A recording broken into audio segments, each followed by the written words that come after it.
وَلَقَدْ يَسَّرْنَا الْقُرْآنَ لِلذِّكْرِ فَهَلْ مِن مُّدَّكِرٍ الحمد لله رب العالمين والصلاة والسلام على أشرف الأنبياء والمرسلين أما بعد فأعوذ بالله من الشيطان الرجيم من همزه ونفخه ونفثه بسم الله الرحمن الرحيم رب اشرح لي صدري ويسر لي أمري واحلل عقدة من لساني يفقه قولي اللهم انفعنا بما علمتنا وعلمنا ما ينفعنا وزدنا علما وبشر عبادي الذين يستمعون القول فيتبعون أحسنه أولئك الذين هداهم الله وأولئك هم أولو الألباب.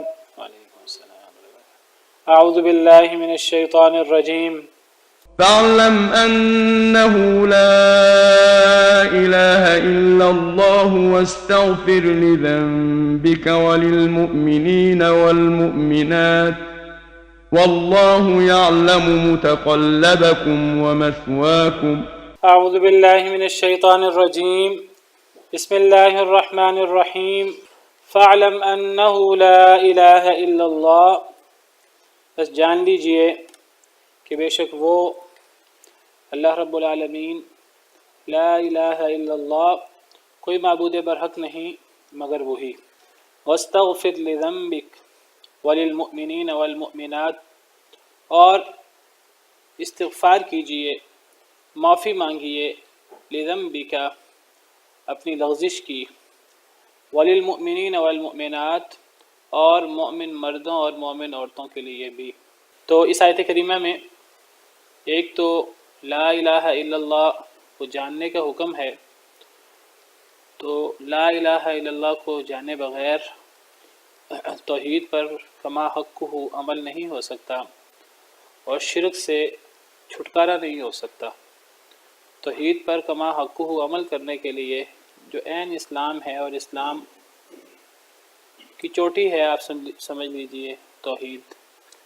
اور شرک، جو مطلب شرک کرتا ہے تو وہ شخص جنت میں نہیں جا سکتا، اس کے لیے جنت حرام ہو جاتی ہے. تو شرک سے بچنے کے لیے، توحید پر کما حقہ عمل پیرا ہونے کے لیے لا الہ الا اللہ کو جاننا بہت ضروری ہے. صرف لا الہ الا اللہ کو جاننا نہیں، پچھلے لیکچر میں ہم نے ذکر کیا کہ لا الہ الا اللہ اور اس کی جو ساری کی ساری شرائط ہیں، 7 شرائط ہیں، تو ان شرائط کے مطابق اگر لا الہ الا اللہ پڑھا جائے گا، اگر لا الہ الا اللہ کا علم حاصل ہوگا، اگر لا الہ الا اللہ کا یقین ہوگا، کوئی شک نہیں ہوگا، اگر ہم لا الہ الا اللہ اور اللہ کے تمام احکامات کو قبول فرمائیں گے، ہم قبول کریں گے، اگر ہم اللہ رب العالمین کے سامنے بالکل بچھ جائیں گے، جس کو انقیاد یا جو اسلام کا حقیقی معنی ہے اللہ کے سامنے جھک جانا، اگر ہم لا الہ الا اللہ سچے دل سے پڑھیں گے، اگر ہم لا الہ الا اللہ پورے اخلاص کے ساتھ پڑھیں گے، اور اگر ہم لا الہ الا اللہ کو پوری محبت کے ساتھ پڑھیں گے، یہ 7 شرائط ہیں. بعض علماء نے ان شرائط کو شعر میں بھی اکٹھا کیا ہے. لا الہ الا اللہ کی کیا شرائط ہیں؟ عربی کا شعر ہے، وہ کہتے ہیں کہ العلم والیقین والقبول، یہ پہلا مصرع ہے، والانقیاد فدری ما اقول، والصدق والاخلاص والمحبہ وفقک اللہ لما احبہ. تو یہ شعر ہے. یہ شعر اگر یاد کر لیا جائے عربی زبان کا، تو اس شعر کے اندر یہ 7 کی 7 شرائط لا الہ الا اللہ کی آ جاتی ہیں. پہلی شرط ہے علم، دوسری یقین، تیسری قبول، چوتھی انقیاد. انقیاد کا مطلب اللہ کے سامنے جھک جانا، سر تسلیم خم کر لینا. یہ کہنا جی میں بعض باتیں مانتا ہوں، بعض نہیں مانتا، فلاں مانتا ہوں، فلاں نہیں مانتا. ایک مسلمان، ایک لا الہ الا اللہ پڑھنے والا، اس کا یہ کردار نہیں ہو سکتا. اور پھر سچائی اور اخلاص اور محبت، یہ 7 شرائط ہیں جن کی تفصیل پچھلے لیکچر میں گزر چکی ہے. تو جب تک ان شرائط پر عمل نہیں ہوگا اس وقت تک لا الہ الا اللہ کے فوائد حاصل نہیں ہوں گے۔ لا الہ الا اللہ ایک اکیلا کلمہ ہے جو اسلام اور کفر کے درمیان فرق ہے، جو ایک حد فاصل ہے اسلام، ایمان اور کفر کے درمیان۔ تو لا الہ الا اللہ کے بارے میں علم اور باقی شرائط جاننا بہت ضروری ہے۔ ایک بندہ لا الہ الا اللہ پڑھتا رہے اور وہ ساتھ ساتھ اللہ کے علاوہ اوروں کو بھی پکارتا رہے، اوروں سے مدد مانگتا رہے، وہ اللہ اور اپنے درمیان واسطے وسیلے قائم کرتا رہے، وہ غیر اللہ کو سفارشی بناتا پھرے۔ سفارش کا وہ تصور جو شرکیہ تصور ہے، جو مشرکین مکہ جو ہیں وہ اپنے معبودوں کو سفارشی کہتے تھے۔ وہ کہتے تھے کہ ہم ان کے لیے نظر و نیاز دیتے ہیں، غیر اللہ کے لیے نظر و نیاز، ہم ان کو نظر و نیاز دیتے ہیں، قیامت کے دن اگر اللہ ناراض ہوئے تو یہ ہماری سفارش کریں گے۔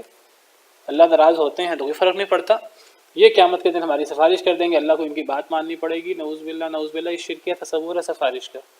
تو لا الہ الا اللہ کی توحید کی معرفت حاصل کرنا بہت ضروری ہے۔ یہ جاننا بہت ضروری ہے کہ مشرکین مکہ وہ مشرک تھے تو وہ ان کا شرک کیا تھا۔ ہم میں سے بہت سے لوگ سمجھتے ہیں کہ شاید وہ بتوں کے سامنے، وہ بتوں کو اللہ سمجھتے تھے اور وہ بتوں کے سامنے جھک جاتے تھے، بتوں کے لیے نماز پڑھتے تھے۔ اس طرح کر کے نہیں ہے، ان کی شرک کی بہت سی صورتیں ہیں، تو وہ ساری کی ساری صورتیں ہمارے سامنے ہونی چاہیے۔ ہمارے آج کے دور میں شرک کی جو صورتیں ہیں یہ ہمارے سامنے ہونی چاہیے کہ شرک کی کیا صورتیں ہیں۔ جب تک ان شرک کی صورتوں کو سمجھا نہ جائے، جب تک توحید کو، لا الہ الا اللہ کو پوری طرح سمجھا نہ جائے، تو ہم سمجھیں کہ لا الہ الا اللہ پڑھ لیا ہے، اب جنت ہمارے نام الاٹ ہو گئی ہے۔ تو اتنی آسانی سے جنت نہیں ملنی۔ وہ انسان جب تک لا الہ الا اللہ کے بارے میں علم حاصل نہ کرے اور باقی شرائط انسان جو ہے وہ ان پر عمل نہ کرے، جیسے پچھلے لیکچر میں بات ہوئی۔ تو فرمایا اے نبی صلی اللہ علیہ وسلم پس جان لیجئے اللہ کے علاوہ کوئی معبود برحق نہیں۔ پھر فرمایا وَاسْتَغْفِرْ لِذَنْبِكَ، اور معافی مانگیے اللہ تعالیٰ سے، اللہ تعالیٰ سے بخشش طلب کیجئے لِذَنْبِكَ، اپنی لغزش کی۔ نبی صلی اللہ علیہ وسلم کو حکم ہے، نبی کریم صلی اللہ علیہ وسلم اور آپ کی پوری امت مراد ہے۔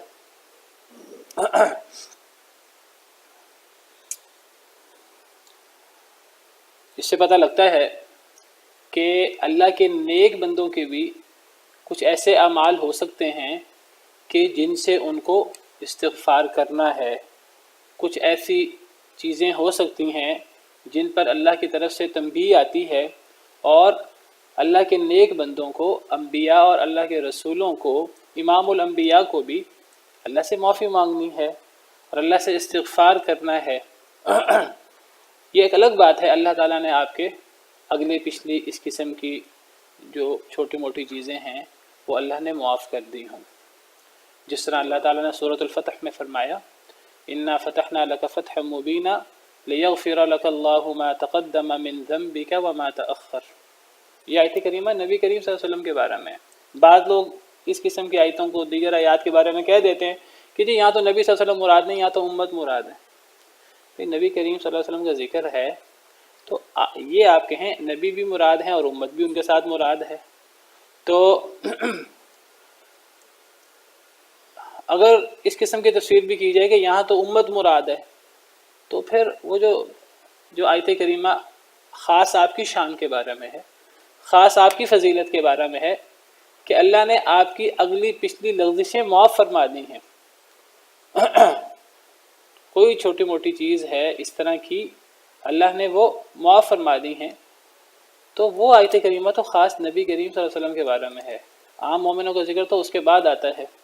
سورہ فتح کے شروع میں اِنَّا فَتَحْنَا لَكَ فَتْحًا مُبِينًا، بے شک ہم نے فتح عطا کی آپ کو، واضح فتح۔ صلح حدیبیہ کے موقع پر یہ صورت نازل ہوئی۔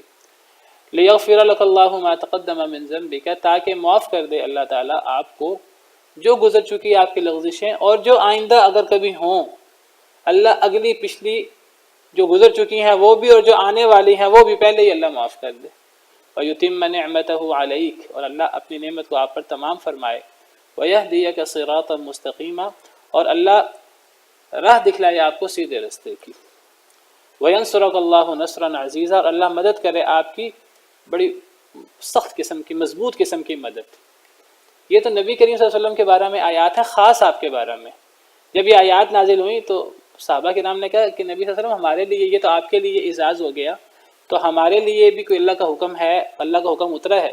تو اللہ تعالیٰ نے پھر اگلی آیات اتار دیں کہ هو الذی انزل السکینۃ فی قلوب المؤمنین لیزدادوا ایمانا مع ایمانہم، اللہ نے سکون سکینت نازل فرما دی مومنوں کے دلوں میں تاکہ ان کا ایمان، پہلے بھی ان کا ایمان موجود ہے، ان کا ایمان مزید بڑھ جائے۔ وَلِلَّهِ جُنُودُ السَّمَاوَاتِ وَالْأَرْضِ، اللہ کے لیے ہی آسمان و زمین کے لشکر ہیں۔ وَكَانَ اللَّهُ عَلِيمًا حَكِيمًا، اللہ جاننے والے حکمت والے ہیں۔ لِيُدْخِلَ الْمُؤْمِنِينَ وَالْمُؤْمِنَاتِ جَنَّاتٍ، تاکہ اللہ مومن مردوں اور عورتوں کو جنت میں داخل کر دے۔ تو یہ آیات عام مومنوں کے بارے میں تو بعد میں نازل ہوئی، پچھلی آیات خاص نبی کریم صلی اللہ علیہ وسلم کے بارے میں ہیں۔ تو انبیاء کرام علیہم السلام، ان سے اللہ ایسی چیزیں ان سے ہو جاتی ہیں جن سے پتہ لگے کہ وہ بھی بشر ہیں، وہ بھی اللہ کی مخلوق ہیں، اور بشر کو جو چیزیں لاحق ہوتی ہیں وہ انہیں بھی لاحق ہوتی ہیں۔ کوئی بندہ یہ نہ سمجھے کہ ان کے اندر یہ مادہ ہی نہیں ہے، ان کے اندر وہ اچھائی برائی کا اختیار ہی نہیں ہے۔ اصل کمال تو ہے ہی تب جب اچھائی برائی کے اختیار کے بعد کوئی اچھائی کو اختیار کرے اس معیار کے مطابق جس طرح انبیاء کرام علیہ السلام نے اختیار کیا۔ اگر ہم کہیں کہ انبیاء کرام علیہ السلام میں یہ چیز ہی نہیں تھی تو پھر کمال کیا ہوا؟ پھر فرشتوں سے سجدہ حضرت آدم کو کیوں کرایا گیا؟ اور نبی کریم صلی اللہ علیہ وسلم تو تمام نبیوں کے بھی سردار ہیں۔ اگر وہ اختیار نہیں تھا آپ کے پاس اور آپ کے پاس بس نیکی کا اختیار تھا تو پھر فرشتوں میں اور نبی صلی اللہ علیہ وسلم میں کوئی فرق نہ ہوا۔ پھر حضرت آدم کو مسجود ملائک تو نہیں ہونا چاہیے تھا۔ پھر فرشتوں نے جو کہا تھا کہ اے اللہ تعالیٰ، آپ ایسی مخلوق کو پیدا فرما رہے ہیں جو فتنہ فساد کرے گی، جو قتل و غارت کرے گی، اگر تسبیح کرے گی تو تسبیح تو ہم بھی کرتے ہیں، تسبیح ہم بھی کرتے ہیں، ہم سے زیادہ تو وہ تسبیح نہیں کر لیں گے، تسبیح کرنے کے ساتھ ساتھ فتنہ فساد بھی ہوگا، قتل و غارت بھی ہوگا۔ تو اللہ نے فرمایا تھا میں جانتا ہوں تم نہیں جانتے۔ مطلب کیا ہے؟ مطلب یہ ہے کہ اختیار کے باوجود ان میں ایسے لوگ ہوں گے کہ جو ہیں وہ ان کے پاس اختیار ہوگا نیکی کا بدی کا، لیکن وہ اللہ کو راضی کرنے کے لیے اپنے آپ کو برائیوں سے خطاؤں سے بچائیں گے۔ پھر یہ ہے کہ انبیاء کرام علیہ السلام سے اگر ایسی چیز سرزد نہ ہو تو استغفار والی جو توبہ کی جو فضیلت ہے وہ انبیاء کو کیسے حاصل ہو؟ توبہ جو اتنا بڑا عمل ہے ایک مومن کا، کہ جب ایک مومن توبہ کرتا ہے اللہ اس کی جو ایسی چیزیں ہوتی ہیں وہ اللہ لغزش والی چیزیں اللہ وہ صرف ختم ہی نہیں فرماتے، اللہ اس کو نیکیوں سے بدل دیتے ہیں۔ ایک تو ہے التائب من الذنب کمن لا ذنب لہ، اپنے گناہ سے اپنی غلطی سے تائب ہونے والا ایسے ہے جیسے اس کی غلطی ہو ہی نہ۔ اور پھر یہ فرمایا الا من تاب وآمن وعمل عملا صالحا فاولئک یبدل اللہ سیئاتہم حسنات، کہ جو توبہ کر لے، ایمان لے آئے، نیک عمل کرے، اللہ ان کی خطاؤں کو، ان کی غلطیوں کو اللہ نیکیوں سے بدل دیتے ہیں۔ اللہ تعالیٰ فرماتے ہیں کہ اگر لوگ غلطی کرنے والے نہ ہوں تو اللہ تعالیٰ ایسے لوگوں کو ختم کر کے اللہ ایسے لوگوں کو لے آئے جن سے غلطی ہو، پھر وہ توبہ کریں اور اللہ رب العالمین انہیں معاف کرے۔ اگر لوگ غلطی نہیں کریں گے تو اللہ رب العالمین کی صفت تواب جو ہے وہ کیسے ظاہر ہوگی؟ ہاں، اہل سنہ والجماعہ کا یہ عقیدہ ہے کہ انبیاء کرام علیہ السلام سے کبیرہ گناہ سرزد نہیں ہوتے۔ ان کا عقیدہ ہے کہ انبیاء کرام علیہ السلام معصوم ہیں وحی کے معاملے میں، وحی کے معاملے میں نہ ان سے کوئی غلطی ہوتی ہے، نہ کوئی ان سے کوئی بھول چوک ہوتی ہے، بھول بھی نہیں ہوتی، بھول بھی نہیں سکتے۔ وہ امین ہیں اور وہ معصوم ہیں اور وہ بھولتے بھی نہیں ہیں وحی کے معاملے میں۔ اور باقی جہاں تک وحی کے علاوہ معاملات ہیں بشری، ان معاملات میں انبیاء کی دو حالتیں ہوتی ہیں۔ ایک حالت ہے کہ اللہ تعالیٰ سے، اللہ کی طرف سے وحی آنی ہوتی ہے، اس معاملے میں معصوم ہیں، وہ اللہ نے انہیں محفوظ رکھا ہے، وہ بھول چوک سے بھی محفوظ ہے، اس میں ان سے بھول بھی نہیں ہوتی۔ سنقرئک فلا تنسى، ان قریب ہم آپ کو پڑھائیں گے آپ بھولیں گے بھی نہیں۔ بشری معاملات میں آپ بھول جاتے تھے، بلکہ اللہ نے آپ سے بھلوایا تاکہ امت کو پتہ لگے کہ اگر امت بھولے تو امت کیا کرے۔ آپ نماز پڑھتے ہوئے بھول گئے، کیا ہم تصور کر سکتے ہیں کہ آپ کی توجہ نہیں ہوگی نماز کی طرف؟ اللہ نے بلایا آپ سے، بتانے کے لیے کہ اگر امت بھولے امت کیا کرے. تو بشری معاملات میں آپ سے یہ چیزیں ہوتی ہیں یہ بتانے کے لیے کہ انبیاء میں کوئی الوہی صفات نہیں ہے، اللہ وحدہ لا شریک ہے جو ہر قسم کے عیب سے، کمی سے، چھوٹی ہو بڑی ہو، پاک ہیں. اللہ کے علاوہ باقی انبیاء سے ایسی چیزیں سرزد ہوئی ہیں، کچھ صغیرہ قسم کی چیزیں، ایسی چیزیں پتہ لگے کہ وہ انسان، پتہ لگے ان میں نیکی بدی کا اختیار ہے، اور پھر ان کو وہ اعزاز اور وہ درجات حاصل ہوں جو توبہ کر کے، جو استغفار کر کے حاصل ہوتے ہیں. سیدنا اگر آپ کے انبیاء سے غلطی نہیں ہوتی تو سیدنا آدم علیہ السلام کو جنت سے کیوں نکالا گیا؟ قرآن کریم میں کئی موقع پر اللہ نے واقعہ بیان کیا. وَعَصَىٰ آدَمُ رَبَّهُ فَغَوَىٰ، آدم علیہ السلام نے اپنے رب کی نافرمانی کی، بہک گئے. ثُمَّ اجْتَبَاهُ رَبُّهُ فَتَابَ عَلَيْهِ وَهَدَىٰ، پھر اللہ نے انہیں چن لیا، اللہ نے رجوع فرمایا، اللہ نے ہدایت دی، اللہ نے وہی مقام دوبارہ دے دیا، اس سے بڑھ کر دے دیا ہوگا. تو وہ جنت سے تو نکلے ہیں، درخت کا پھل تو کھایا ہے. حضرت نوح علیہ السلام، اللہ نے ان کا ذکر کیا ہے قرآن کریم میں، بیٹے کے بارے میں اللہ سے شکوہ کیا، اللہ کے سامنے اللہ سے دعا کی. وَنَادَى نُوحٌ رَبَّهُ فَقَالَ رَبِّ إِنَّ ابْنِي مِنْ أَهْلِي وَإِنَّ وَعْدَكَ الْحَقُّ وَأَنْتَ أَحْكَمُ الْحَاكِمِينَ. بڑے ہی ادب کے ساتھ اور بڑے ہی بہترین طریقے سے اللہ کے سامنے اپنی بات رکھی کہ اے اللہ، آپ نے تو وعدہ کیا تھا کہ مجھے اور میرے گھر والوں کو آپ محفوظ رکھیں گے. وَأَوْحَيْنَا إِلَيْهِ أَنِ اصْنَعِ الْفُلْكَ بِأَعْيُنِنَا، اللہ نے فرمایا تھا کہ قُلْ نَحْمِلُ فِيهَا مِنْ كُلٍّ زَوْجَيْنِ اثْنَيْنِ وَأَهْلَكَ، کہ اس کشتی میں آپ نے ہر جانوروں میں سے ایک جوڑا اور اپنے گھر والوں کو سوار کرانا ہے. تو حضرت نوح کا بیٹا سوار نہ ہوا تو حضرت نوح اور پھر غرق ہو گیا. تو حضرت نوح علیہ السلام نے اللہ تعالیٰ سے دعا کی، کہنے لگے اے اللہ تعالیٰ، میرا بیٹا میرے اہل میں سے تھا، یعنی میرے اہل کے بارے میں آپ کا وعدہ یہ تھا کہ وہ بچ جائیں گے. تو میرا تو خیال یہ تھا کہ میرا بیٹا جو ہے وہ توبہ کر لے گا عین وقت پہ اور وہ بچ جائے گا، لیکن میرا بیٹا تو غرق ہو گیا. وَإِنَّ وَعْدَكَ الْحَقُّ، اللہ سے دعا تو کی لیکن ساتھ ہی فرمایا اے اللہ، مجھے آپ کے وعدوں میں کوئی شک نہیں ہے، آپ کا وعدہ سچا ہے، ممکن ہے مجھے سمجھ نہ آ رہی ہو، آپ کا وعدہ سچا ہے، آپ نے جو وعدہ کیا تھا کہ آپ کے گھر والوں کو میں محفوظ رکھوں گا، مجھے آپ کے وعدے پر کوئی شک نہیں ہے، میں یہ نہیں کہتا کہ آپ کا وعدہ صحیح نہیں تھا، آپ کا وعدہ سچا تھا، لیکن مجھے سمجھ نہیں آ رہی، میرا بیٹا تو میرے اہل سے تھا. وَأَنْتَ أَحْكَمُ الْحَاكِمِينَ، آپ کے فیصلے بھی، میں فیصلوں پر بھی اعتراض نہیں کرتا. ساری جو ادب کی چیزیں ہیں اور وہ جو اللہ تعالیٰ سے دعا کرنے کے آداب ہیں وہ سارے ملحوظ رکھ رہے ہیں حضرت نوح علیہ السلام. لیکن اللہ تعالیٰ کیا فرماتے ہیں آگے سے؟ قال یا نوح انہ لیس من اہلک، اے نوح وہ تیرا بیٹا تیرے اہل سے ہی نہیں ہے. میرا تو وعدہ تو آپ کے اہل کے بارے میں تھا، وہ آپ کے اہل سے ہی نہیں ہے. وجہ کیا ہے؟ انہ عمل غیر صالح، اس کا عمل ہی نیک نہیں ہے. تو بد عمل وہ انسان کے اہل بیت میں سے ہی نہیں ہوتا. پھر فرمایا فلا تسألنی ما لیس لک بہ علم، جس کا آپ کو علم نہ ہو مجھ سے سوال نہ کریں. انی اعظک ان تکون من الجاہلین، میں آپ کو نصیحت کرتا ہوں جاہلوں میں سے نہ ہو جائیں. تنبیہ فرمائی اللہ تعالیٰ نے، فرمایا آپ کا یہ سوال غلط ہے. حضرت نوح علیہ السلام فوراً ان کو سمجھ آئی بات کی، کہنے لگے قال رب انی اعوذ بک ان اسألک ما لیس لی بہ علم.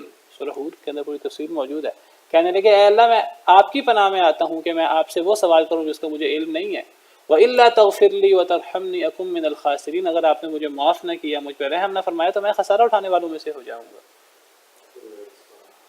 حضرت نوح علیہ السلام نے اللہ سے دعا کی. حضرت نوح علیہ السلام سے غلطی ہوئی، غلطی چھوٹی ہے بڑی، انبیاء کرام علیہ السلام کو اللہ نے کبیرہ گناہوں سے محفوظ رکھا ہے.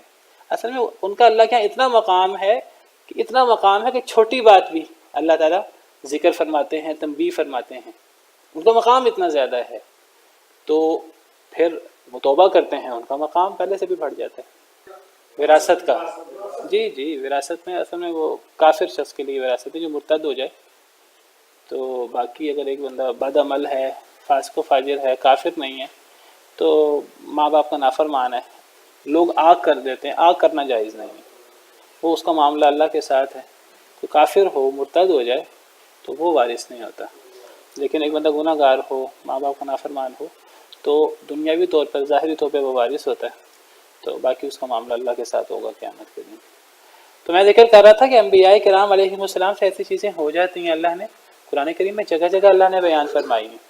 حضرت موسیٰ علیہ السلام سے آپ دیکھیے قتل ہو گیا، وہ نبوت سے پہلے ہے اگرچہ، اور حضرت موسیٰ کا ارادہ نہیں تھا، ان کا ارادہ تو مدد کا تھا، بنی اسرائیلی شخص کی انہوں نے مدد کی تھی، وہ قبطی شخص جو ہے وہ زیادتی کرتا تھا، اور قبطی لوگ عام طور پہ بنی اسرائیلی لوگوں کے ساتھ زیادتی کرتے تھے۔ حضرت موسیٰ علیہ السلام نے اس کی مدد کی، موقع مارا، وہ مر گیا، اور یہ ہے واقعہ بھی نبوت سے پہلے۔ لیکن حضرت موسیٰ علیہ السلام فرمانے لگے ربی انی ظلمت نفسی، اے اللہ مجھ سے زیادتی ہو گئی ہے اپنے آپ پر، فاغفر لی، اے اللہ تعالیٰ مجھے معاف کر دے، فغفر اللہ نے معاف کر دیا۔ حضرت یونس علیہ السلام اللہ کی اجازت کے بغیر ہی نکل کھڑے ہوئے۔ انبیاء انسان ہوتے ہیں، یہ بتانے کے لیے ان سے یہ چیزیں ہوتی ہیں، پھر اللہ تعالیٰ نے انہیں تنبیہ فرمانے کے لیے وہ مچھلی کے پیٹ میں چلے گئے، اور پھر اللہ کو پکارا، اللہ سے توبہ کی، لا الہ الا انت سبحانک انی کنت من الظالمین، تو اللہ نے معاف فرما دیا، اور اللہ نے مقام دوبارہ بلند فرما دیا، اور اللہ تعالیٰ نے پھر جو ہے وہ ان کو مچھلی کے پیٹ سے نجات بھی دی۔ اور اللہ نے فرمایا کہ اگر وہ تسبیح کرنے والے نہ ہوتے، توبہ کرنے والے نہ ہوتے، تو قیامت تک مچھلی کے پیٹ میں رہتے۔ فلولا انہ کان من المسبحین للبث فی بطنہ الی یوم یبعثون، اگر وہ تسبیح کرنے والے، اپنے لغزش کی معافی مانگنے والے نہ ہوتے، تو قیامت تک مچھلی کے پیٹ میں ہی رہتے۔ اور پھر اللہ نے نجات دی، اور اللہ نے فرمایا کہ یہ نجات اے یونس صرف آپ کے لیے نہیں ہے، جو بھی اس طرح کر کے اسے غلطی ہو جائے وہ معافی مانگے اللہ تعالیٰ سے، فاستجبنا له ونجیناہ من الغم وکذلک ننجی المؤمنین، اسی طرح ہم مومنین کو نجات دیتے ہیں۔ تو نبی کریم صلی اللہ علیہ وسلم کے بارے میں قرآن کریم میں ایسی چیزیں موجود ہیں، وہ چیزیں اگر آپ شمار کرنے میں لائیں وہ عام انسانوں کے اعتبار سے ممکن ہے کہ وہ قابل ذکر ہی نہ ہوں، لیکن نبیوں کا مقام، اور اللہ کے پیارے نبی صلی اللہ علیہ وسلم تمام نبیوں کے بھی سردار ہیں، ان کا مقام ہی اتنا بلند و بالا ہے کہ ان کی چھوٹی باتیں بھی وہ پوائنٹ آؤٹ ہو جاتی ہیں۔ جنگ بدر کے موقع پر ابھی اللہ کی طرف سے کوئی واضح احکامات نہیں آئے تھے کہ قیدیوں کو قتل ہی کرنا ہے، قیدیوں کو چھوڑ نہیں سکتے، ابھی جو کچھ آیات احکامات اترے تھے تو نبی صلی اللہ علیہ وسلم نے تو کسی حکم کی خلاف ورزی نہیں کی، آپ نے اجتہاد فرمایا، جو آپ کو سمجھ آئی، جو پرانی آیات اتری تھیں، جو احادیث مبارکہ اتری تھیں ابھی تک، ان کی روشنی میں حضرت عمر نے مشورہ دیا کہ قتل کر دیا جائے، حضرت ابوبکر نے مشورہ دیا کہ فدیہ لے لیا جائے، نبی صلی اللہ علیہ وسلم رحم دل تھے، آپ نے حضرت ابوبکر صدیق کا مشورہ مان لیا۔ اللہ نے قرآن میں تنبیہ نازل فرمائی، اور بڑی سخت تنبیہ ہے، ما کان لنبی ان یکون له اسری حتی یثخن فی الارض، نبی کے لائق نہیں تھا کہ اس کے قیدی ہوں پھر وہ خون نہ بہائے، تريدون عرض الدنیا، تم دنیا کا سامان چاہتے ہو، فدیہ، واللہ یرید الآخرہ، اللہ تو آخرت چاہتے ہیں۔ یہ تو یوم الفرقان تھا، یہاں تو حق اور باطل میں فرق ہونا چاہیے تھا۔ حضرت عمر نے فرمایا تھا کہ صرف قتل نہ کیا جائے، میرے حوالے میرا رشتہ دار کیا جائے، میں اپنے رشتہ دار کو اپنے ہاتھ سے قتل کروں گا، پتہ لگے اصل تعلق اسلام کا ہوتا ہے۔ وہی حضرت نوح کے زمانے، حضرت نوح والا واقعہ جو ہے، آپ کا بیٹا آپ کے اہل سے نہیں ہے، پتہ لگے کوئی تعلق نہیں ہے، اسلام کا تعلق ہے، میرے حوالے ان کا بھائی تھا حضرت عمر کا، مجھے میرے بھائی دیا جائے، میں اس کو قتل کروں، اور اسی طرح ہر مسلمان کو اس کا رشتہ دار دیا جائے۔ تو اللہ نے فرمایا کہ لولا کتاب من اللہ سبق لمسکم فیما اخذتم عذاب عظیم، اگر یہ بات تقدیر میں نہ لکھی ہوتی کہ ایسے ہونا ہے تو تمہیں عذاب آتا، قرآن کی آیت ہے، اور احادیث مبارکہ میں موجود ہے کہ حضرت عمر آئے تو نبی صلی اللہ علیہ وسلم حضرت ابوبکر صدیق رو رہے تھے یہ آیات کے نازل ہونے پر۔ پھر جنگ تبوک کے موقع پر منافقین نے آپ سے اجازت مانگی، نبی صلی اللہ علیہ وسلم بڑے ناراض ہوئے، آپ کو بڑے افسوس ہوا کہ یہ منافق جن کے دلوں میں مرض ہے، جب کوئی موقع آتا ہے جنگ کا تو یہ اجازتیں اور ہیلے بہانے، آپ نے ناراض ہو کر ان کو جو اجازت مانگتا اجازت دینا شروع کر دی۔ اللہ تعالیٰ نے تنبیہ فرمائی قرآن میں، عفا اللہ عنک لما اذنت لهم حتی یتبین لک الذین صدقوا، اللہ آپ کو معاف کر دے، آپ نے کیوں اجازت دی انہیں، جو حتیٰ کہ آپ نے جان نہ لیا کہ کون سچا ہے کون جھوٹا ہے، آپ کو پہلے تحقیق کرنی چاہیے تھی، پھر آپ کو اجازت دینی چاہیے تھی۔ اللہ آپ کو معاف کرے۔ اللہ تعالیٰ کا نبی صلی اللہ علیہ وسلم سے، دیگر انبیاء سے بات کرنے کا ایک الگ انداز ہے، تو اللہ نے بات کرنے سے پہلے ہی فرمایا، اللہ نے معاف کر دیا ہے لیکن آپ کو اجازت نہیں دینی چاہیے تھی۔ حضرت عبداللہ بن ام مکتوم کا واقعہ بڑا مشہور ہے، قریش مکہ کے سرداروں کو آپ تبلیغ فرما رہے ہیں، عبداللہ بن ام مکتوم نبینا صحابی ہیں، انہیں نہیں پتہ، وہ اپنا ایک مسئلہ لے کے آئے ہیں، نبی صلی اللہ علیہ وسلم کے ماتھے مبارک پر صرف بل آئے ہیں، کوئی آپ نے جواب دینے سے انکار نہیں فرمایا، آپ نے کوئی ڈانٹا نہیں ہے، کوئی جھڑکا نہیں ہے، اللہ نے پوری صورت اتار دی کہ جو آپ کے پاس دوڑ کر آ رہا ہے اور جو اللہ سے ڈرتا ہے اور جو فائدہ اٹھاتا ہے، تو اس سے تو آپ تیوری چڑھا رہے ہیں، منہ موڑ رہے ہیں، اور جو ہدایت کی طرف آتے ہی نہیں ہیں آپ ان کے پیچھے پڑے ہوئے ہیں۔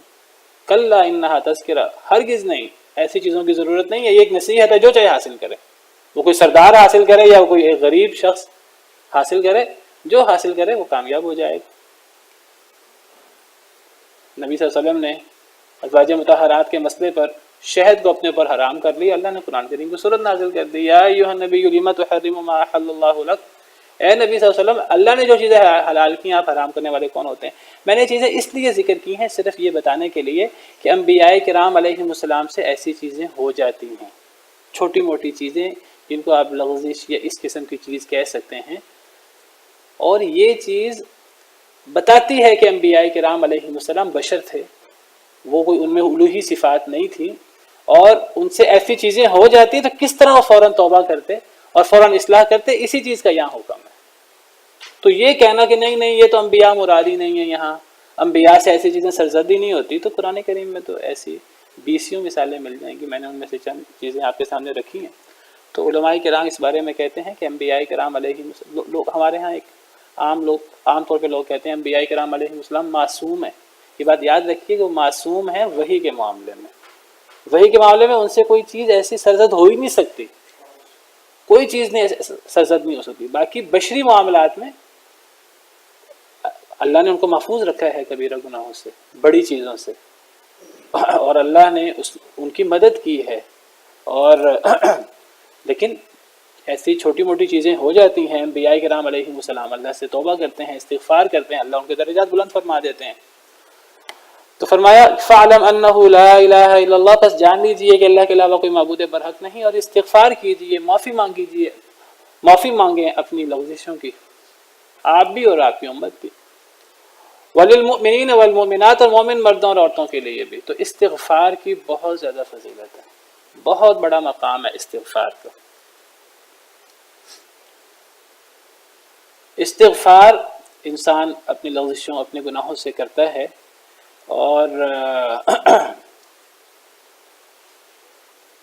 اگر ایک انسان کے میرے تو غلطیاں ہیں ہی نہیں، اللہ نے نبیوں کو حکم دیا استغفار کرنے کا، اگر کسی بندے کو اپنی غلطیاں، اپنی لوگوں سے یاد نہ آ رہی ہوں تو یاد رکھیے پھر بھی استغفار کرنا ہے، یہ بات ممکن ہی نہیں ہے کہ کسی کی ایسے غلطیاں نہ ہوں، پھر بھی استغفار کرنا ہے۔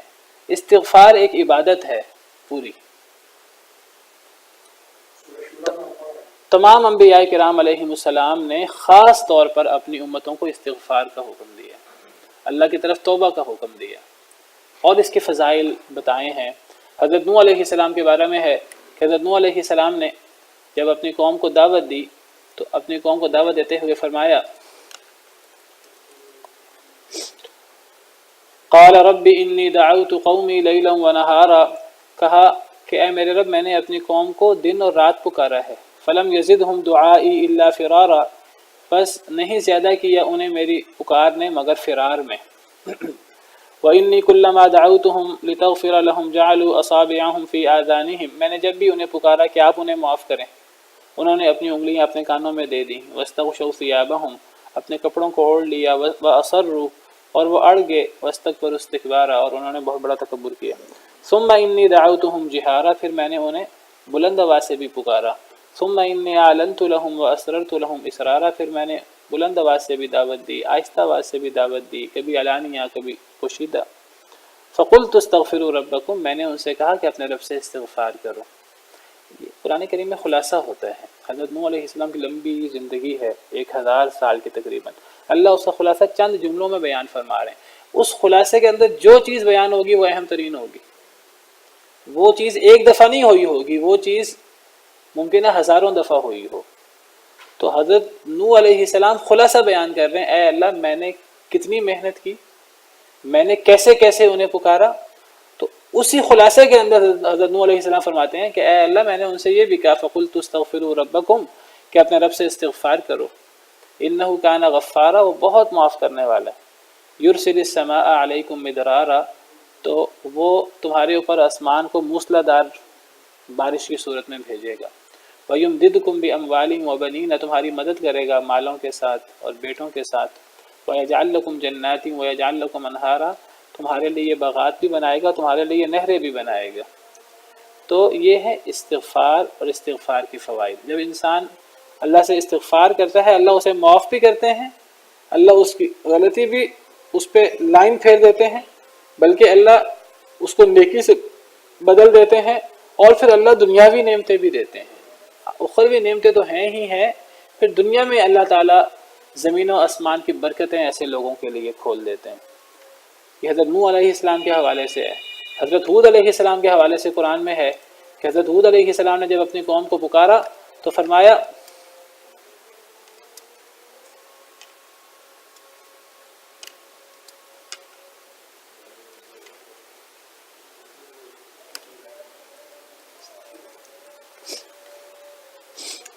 جی حضرت ہود نے فرمایا وَيَا قَوْمِ اسْتَغْفِرُوا رَبَّكُمْ ثُمَّ تُوبُوا إِلَيْهِ۔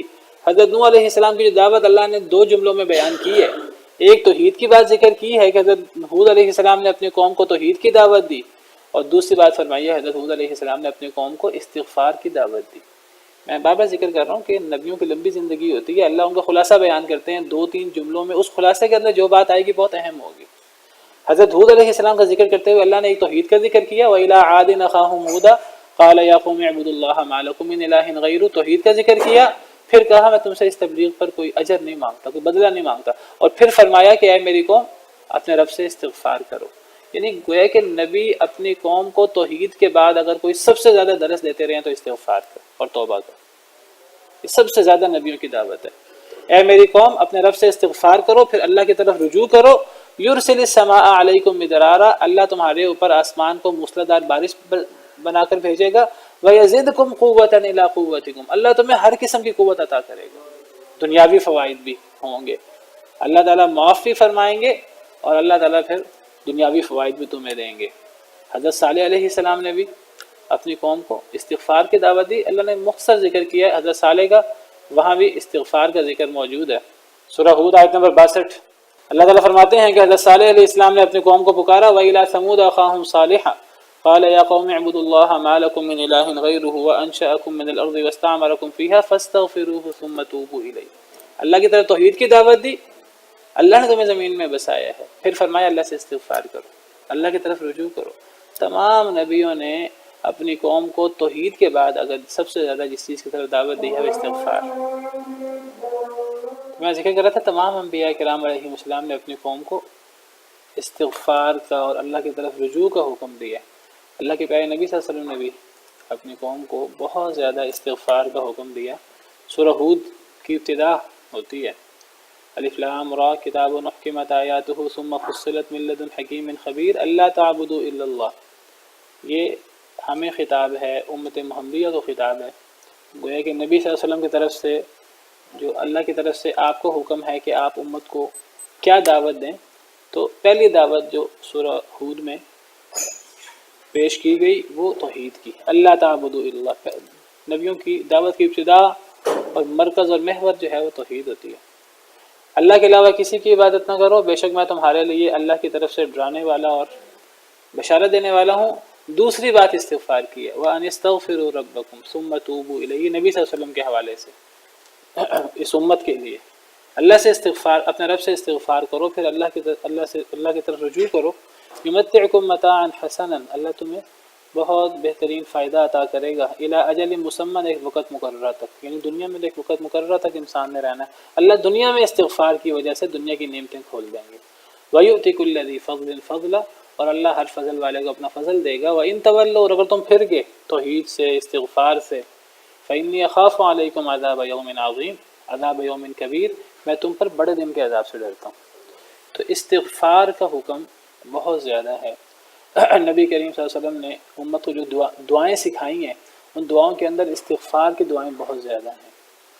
نبی صلی اللہ علیہ وسلم کے بارے میں آتا ہے، صحیح بخاری کی حدیث ہے کہ نبی صلی اللہ علیہ وسلم اکثر یہ دعا کرتے ہیں، رب اغفر لی خطیئتی وجہلی واسرافی فی امری کلہ، اے اللہ میری خطا معاف کر دے، میری جہالت، میری زیادتی، میرے ہر معاملے میں، وما انت اعلم بہ منی، جو آپ مجھ سے جانتے ہیں، اللہم اغفر لی خطایای، اے اللہ میری خطاؤں کو معاف کر دے، وعمدی، میری جان بوجھ کر کوئی مجھ سے معاملہ ہوا ہو، وجہلی، کوئی جہالت میں کوئی معاملہ ہوا ہو، وہزلی، کوئی مذاق کے اندر کوئی معاملہ ہوا ہو، وکل ذالک عندی، یہ سب چیزیں میرے اندر موجود ہیں۔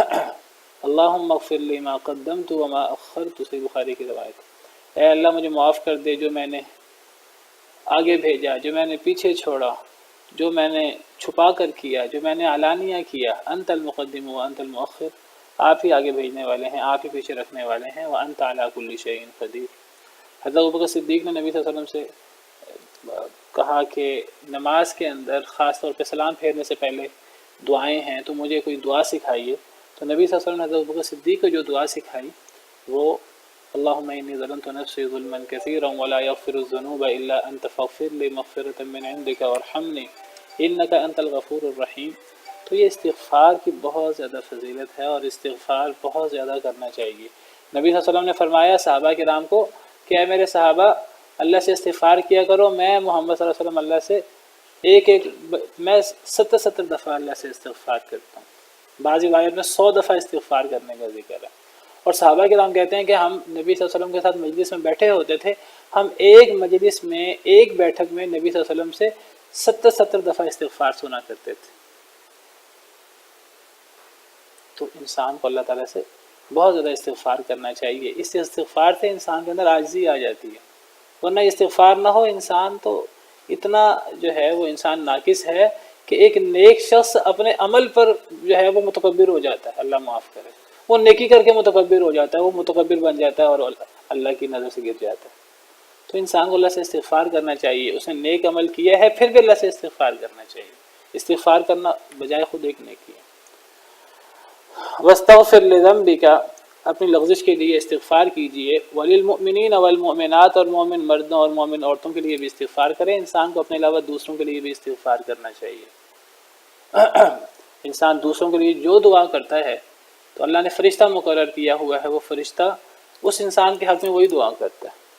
اگر ہم دوسروں کے لیے استغفار کی دعا کریں گے، اللہ کا فرشتہ ہمارے لیے استغفار کی دعا کرے گا، اور فرشتوں کی دعائیں قبول ہوتی ہیں، ہماری ہوتی کہ نہیں ہوتی۔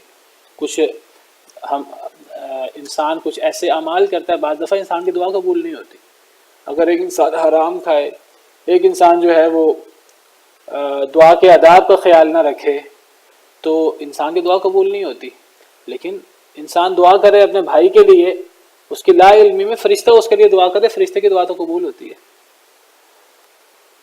پھر حدیث میں آتا ہے کہ جو بندہ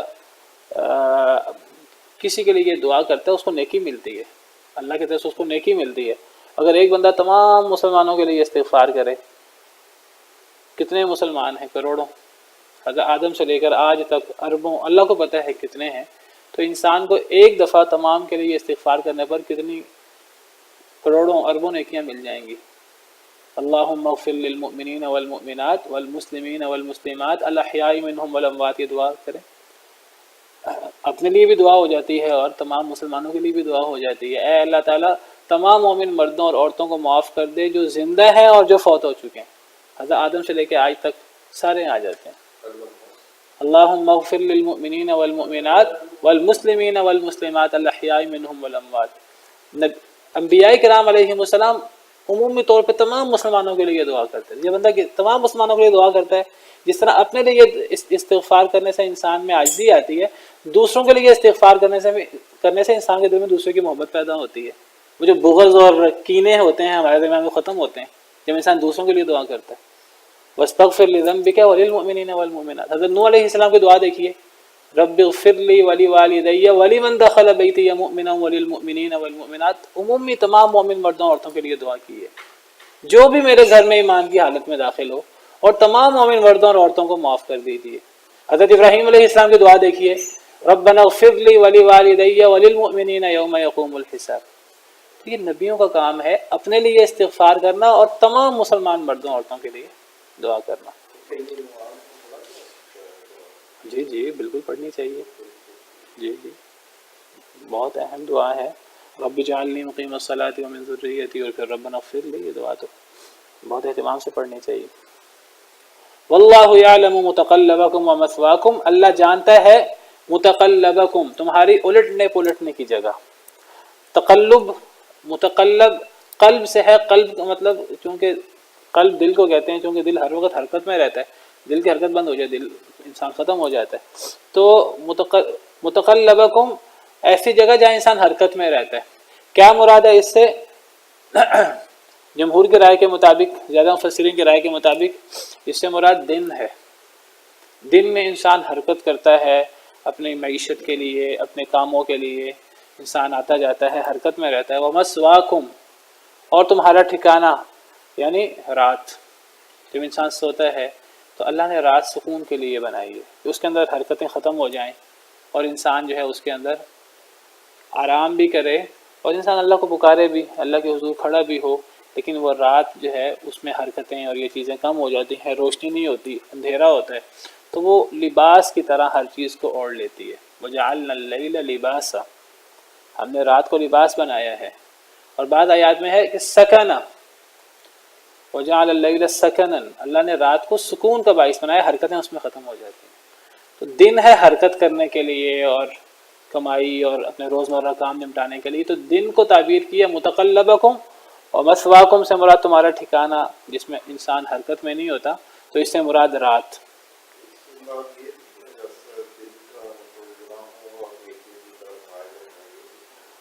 اصل میں ایک لفظ کے بہت سے معنی ہو سکتے ہیں. ہم نے دیکھنا ہے کہ نبی صلی اللہ علیہ وسلم سے صحابہ کرام سے کیا چیز مروی ہے. تو سلف صالحین سے اس کی ایک تفسیر نہیں، کئی تفسیریں مروی ہیں. تو جمہور علماء سے یہ تفسیر مروی ہے، متقلبکم سے مراد دن اور مثواکم سے مراد رات. بعض مفسرین حضرت ابن عباس وغیرہ وہ متقلبکم سے مراد دنیا لیتے ہیں اور مثواکم سے مراد آخرت لیتے ہیں. بعض مفسرین کہتے ہیں کہ متقلبکم سے مراد دنیا ہے، مثواکم سے مراد قبر ہے، قبر کے اندر آخرت کے اندر انسان کے عمل ختم ہو جاتے ہیں. یہ تفسیر بھی مروی ہے، لیکن امام ابن کثیر نے یہ تفسیریں ذکر کی ہیں. وہ کہتے ہیں کہ یہ تفسیر سب سے بہتر ہے کہ متقلبکم سے مراد دن اور مثواکم سے مراد رات. مطلب یہ ہے کہ اللہ سے استغفار کرو، اللہ تمہارے دن کے اعمال بھی جانتا ہے، رات کے اعمال بھی جانتا ہے. تم دن میں کیا کرتے ہو اللہ کو اس کا بھی پتہ ہے، تم رات کو کیا کرتے ہو اللہ کو اس کا بھی پتہ ہے. انسان سے غلطی ہو جاتی ہے دن میں بھی رات میں بھی. اللہ کو دن اور رات کا ہر بات کا پتہ ہے. تو اللہ سے استغفار کرو. امام ابن کثیر کہتے ہیں یہ آیت بالکل اس طرح ہے جس طرح اللہ تعالیٰ نے فرمایا وَهُوَ الَّذِي يَتَوَفَّاكُمْ بِاللَّيْلِ، سورہ نام آیت نمبر 60. اللہ وہ ہے جو تمہیں فوت کرتے ہیں رات کو. وَيَعْلَمُ مَا جَرَحْتُمْ بِالنَّهَارِ، اور اللہ جانتے ہیں بخوبی جو تم دن میں عمل کرتے ہو. اللہ کو تمہاری رات کا بھی پتہ ہے. اللہ تمہیں رات کو فوت کر دیتے ہیں، تمہاری رات کو روح قبض کر لیتے ہیں، پھر اللہ روح کو واپس لوٹا بھی دیتے ہیں. اور جو تم دن میں عمل کرتے ہو اللہ کو اس کا بھی پتہ ہے. تم دن کے اندر کیا کرتے ہو، تو اللہ تمہارے دن کے اعمال سے بھی باخبر ہے، اور اللہ تعالیٰ تمہاری رات کے اعمال سے بھی باخبر ہے. تو واللہ یعلم متقلبکم ومثواکم، اللہ تمہارے دن کو بھی جانتا ہے اور تمہاری رات کو بھی جانتا ہے. سبحان ربک رب العزت عما یصفون وسلام علی المرسلین والحمد للہ رب العالمین.